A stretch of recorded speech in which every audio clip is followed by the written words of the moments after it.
kita nak memberikan kesedaran kepada anda tentang satu penyakit baru yang baru saja muncul kalau ikutkan Pusat Kawalan Penyakit Berjangkit CDC pada bulan Oktober 2019.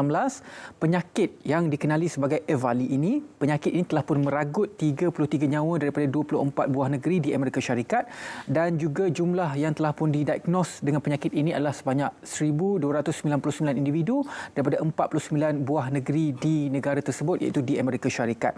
Penyakitnya adalah penyakit EVALI ataupun E-Cigarette and Vaping Associated Lung Injuries. Jadi kesedarannya untuk kita berikan kepada anda, dan juga kita akan melihat perlu ataupun tidak Akta Baharu Kawalan Merokok. Jadi untuk melihat kedua-dua perspektif ini, saya sangat berbesar hati pada hari ini untuk bersama dengan Dr. Muhammad Afiq Muhammad Noor, pakar perubatan kecemasan Pusat Perubatan Universiti Malaya.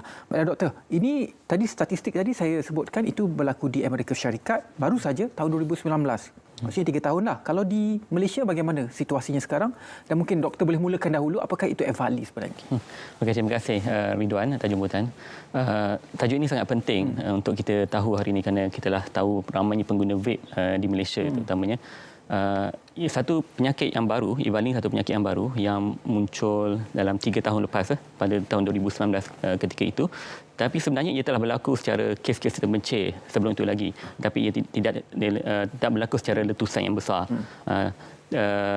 Sebenarnya kalau saya boleh saya betulkan fakta tu, sebenarnya kalau ia berlaku di Amerika Syarikat itu daripada mula September hingga ke Januari 2020. Sebenarnya kes tu lagi lebih banyak, itu melibatkan lebih 2,800 kes dan melibatkan lebih 68 kematian. Statistik yang saya baca tadi adalah untuk satu jangka masa yang 2019 hingga 2019 hingga 2020, Januari 2020. Ketika itu lebih banyaklah berlaku. Dan di Malaysia kita dapat jumpa kes pertama yang kedua pada tahun 2019 sendiri, ketika itu berlaku di Labuan dan juga di Kuching, Sarawak. Dan pada tahun lepas kami ada di UM sendiri, kami ada buat kajian mengenai penyakit ini yang melibatkan penyakit daripada Severe Acute Respiratory Illness, SARI. Di kalangan mereka ini 900 orang yang datang SARI di PPUM, lebih kurang 60 yang mempunyai sejarah mengambil vape, dan kita dapati 8 daripada mereka ada EVALI. Jadi apa yang dikaitkan vape tu? Adakah kandungan yang menyebabkan EVALI itu terjadi dalam badan seseorang? Okey, kita tahu dalam vape ni dia ada dua bahagian yang besar, iaitu satu peranti itu sendiri, satu itu cecair vape itu sendiri. So dalam peranti itu ada alat yang bahan untuk memanaskan, membakar. Di sana ada bateri. Di sana juga ada kerisauan tentang bahaya meletup semula. Tapi alat pembakar itu juga memberi kesan tertentu, kemudian saya boleh explain lah. Dan untuk cecair itu terdapat bahan-bahan kimia yang dimasukkan yang memang berfungsi untuk menghasilkan vape itu sendiri. Seperti propylene glycol, glycerin, dan dimasukkan juga nikotin. Dan yang terkini mungkin ada bahan-bahan terlarang ya, seperti kita tahu ada diletakkan ganja, ketamin, amfetamin yang berbahaya kepada pengguna itu sendiri. So bahan-bahan ini apabila dia dimasukkan, dicampur dan dipanaskan dalam melalui vape itu, so dia menghasilkan wap tu dia bukan sahaja menghasilkan bahan-bahan yang sedia ada, tetapi ia juga bahan komponen lain seperti aldehyde, formaldehyde, alkalin dan juga bahan-bahan metal yang lain yang sebenarnya kalau disedut masuk sangat berbahaya. Seperti aldehyde itu dia boleh memberi kesan kanser, kerana ia adalah satu sifat karsinogenik kepada tubuh badan manusia. Jadi macam mana ia dikesan dalam tubuh badan manusia, dan juga bagaimana ia didiagnos, doktor? Okey, sebenarnya diagnos ni kita berdasarkan apa yang digariskan oleh Pusat Kawalan di Amerika CDC itu. Kita tengok kalau seseorang itu pernah ada history, ada sejarah tentang mengambil rokok elektronik dalam masa 3 bulan yang lepas, dan dia datang dengan simptom-simptom yang berkaitan dengan EVALI itu sendiri. Jika ada dua hubung kait ini yang sangat besar untuk kita meletakkan kemungkinan. Tapi pada masa sama kita kena buat juga kajian-kajian seperti ada penyakit, ada jangkitan ke, ada masalah paru-paru ke, ada masalah buah pinggang ataupun jantung, yang kita kena exclude dulu pada peringkat awal. Kalau kita berjaya exclude, kita asingkan memang tiada dan memang inilah sejarahnya dan simptom yang gejala yang mereka alami, ini kita boleh diagnose sebagai EVALI. Jadi adakah ia boleh memberi komplikasi kepada organ-organ yang doktor sebut sebentar tadi? Ia bergantung kepada keterukan yang mereka alami lah.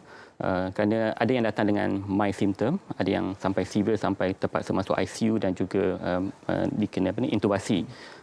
Ia kalau sampai peringkat tu hingga ke kematian, tentunya telah melibatkan banyak organ lain kerana ia telah shutdown all the sistem yang dalam tubuh badan itu sendiri. So ia menyebabkan kegagalan fungsi pada organ-organ lain lah, seperti paru-paru, buah pinggang, jantung dan otak sebagainya. Jadi apakah tahap keseriusan ataupun tahap, kalau bahasa biasa orang kata bahayanya penyakit ini macam mana? Sebab kita tahu kalau kanser memang orang tahu dia cukup bahaya. Kalau penyakit ini pula bagaimana? Okey, seperti saya ceritakan, penyakit ini memang satu hasil daripada penggunaan vape ni, ia menghasilkan satu penyakit EVALI ini sendiri. Ini satu mungkin dalam keadaan yang acute dan penggunaan dalam 3 bulan, so dia menghasilkan kerana mungkin bahan-bahan yang dimasukkan atau bahan-bahan lain yang terutama bahan terlarang. Tetapi pada masa yang akan datang, pada masa yang panjang, tempoh lama, itu masih kajian yang dibuat. Tapi kita faham bahawa bahan-bahan kimia ini memang berbahaya dan ia bukan sedikit. Tetapi bila dihasilkan tu, kajian terkini menunjukkan pada tahun lepas daripada Johns Hopkins, lebih 2,000 bahan kimia yang terdapat dalam tu, yang lebih kurang dalam berpuluh-puluh yang sebelum ini tak pernah jumpa pun. Apabila dibuat kajian tu, bahan-bahan ini ada juga yang bersifat karsinogenik yang kita tahu kalau tempoh waktu yang terdekat mungkin tak nampak, tapi tempoh yang akan datang boleh memberikan risiko kanser kepada seseorang itu. Sampai ia boleh memberikan risiko kanser. Ya. Dari segi kesan jangka masa pendek pula bagaimana? Jika seseorang itu terkena EVALI pada ketika itu, apakah komplikasi pada ketika itu, dan juga jika ditarik panjang kalau tidak dirawat, apa akan terjadi, doktor? Okey, mengikut kalau kes yang kita rawat sebelum ini, pesakit yang apabila discharge, mereka terpaksa bergantung kepada penggunaan oksigen di rumah sampai tempoh yang agak sampai 6 bulan. Dan kajian terkini saya tengok ada pesakit yang terpaksa mengalami simptom-simptom tu masih lagi merasai gejala-gejala yang mereka alami sebelum ini sampai lebih pada setahun. So komplikasi kesan tu ada lagi, tapi yang paling ketara bila mereka terpaksa bergantung pada oksigen selepas daripada discharge daripada ward akibat EVALI itu sendiri. Jadi kalau kita tengok daripada sedari awal perbincangan kita, penyakit ini masih baru dikesan, juga bagaimana kaedah rawatan? Adakah kaedah rawatan itu sudah pun mampu untuk menyelesaikan masalah ini ataupun bagaimana, doktor? Okey,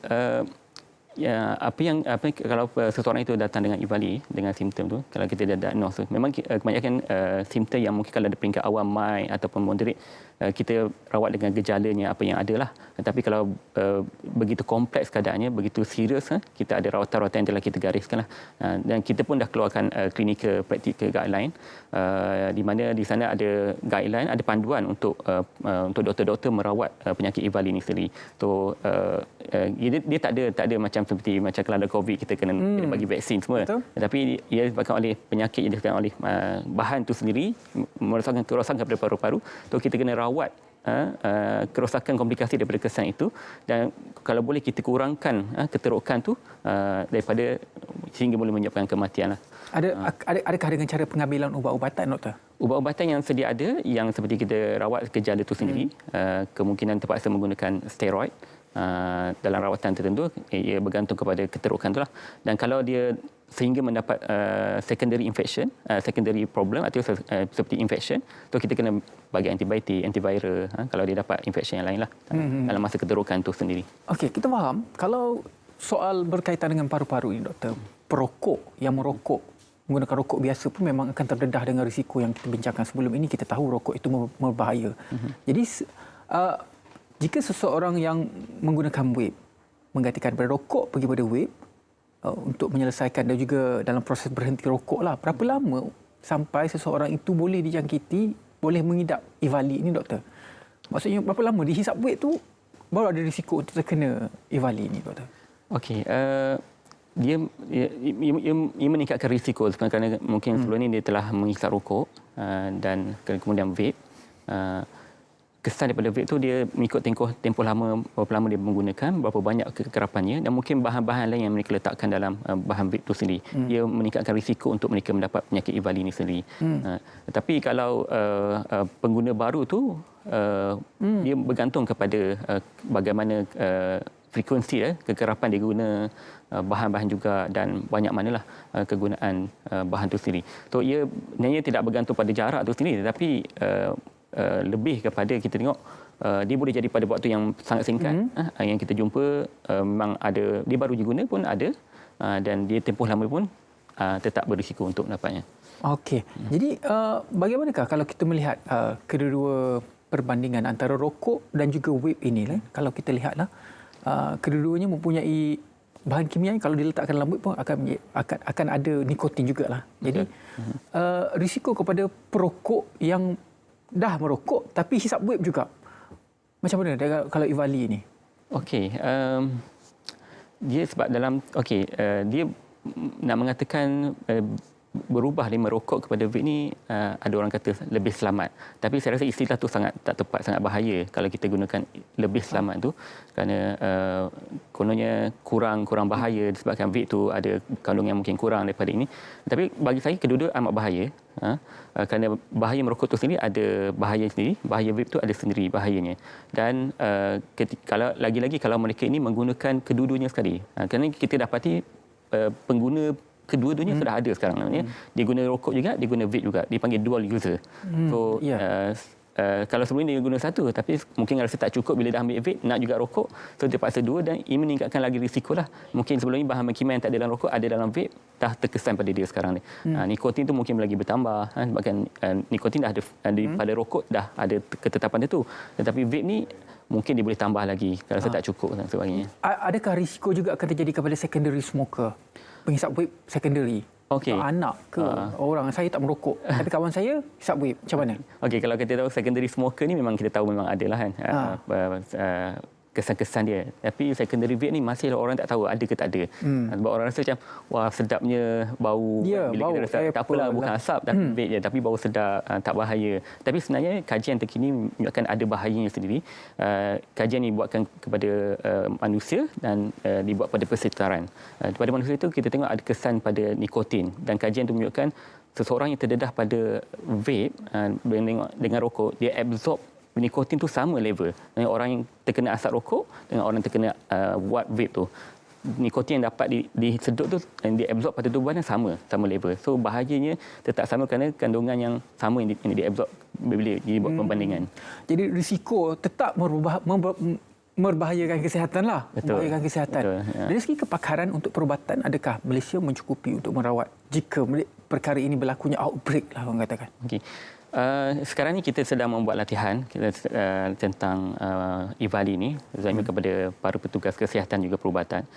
Setelah kita lancarkan kita punya guideline tu, CPG guideline kepada seluruh warga kesihatan perubatan, so kita tengah buat latihan, kita buat ajar supaya meningkatkan kesedaran satu dan meningkatkan pengetahuan bagaimana untuk merawat. Jadi kita mempunyai ramai pakar-pakar kesihatan, contohnya pakar paru-paru, ICU dan juga pakar kecemasan yang kita sudah bersedia dilatih untuk menjagakan, kerana penggunaan pengguna vape ni makin lama kita tahu makin meningkat. Makin lama makin meningkat, itu satu. Yang kedua, golongannya bermula daripada golongan muda memang ramai. Tak dapat dinafikan daripada tingkatan 4 pun ada dah sekolah pun. Jadi adakah risiko untuk mereka yang menghisap vape dalam golongan muda ini berbeza dengan penghisap vape yang berada dalam golongan yang lebih senior ataupun lebih tua ini? Okey, kalau dibandingkan mungkin golongan yang senior atau tua ni mungkin risikonya lebih tinggi kerana mereka mungkin mempunyai penyakit-penyakit yang komorbid itu sendiri seperti darah tinggi, kencing manis, jantung, dan mungkin ada sudah ada kerosakan yang berlaku pada paru-paru mungkin bahkan merokok ataupun faktor-faktor lain.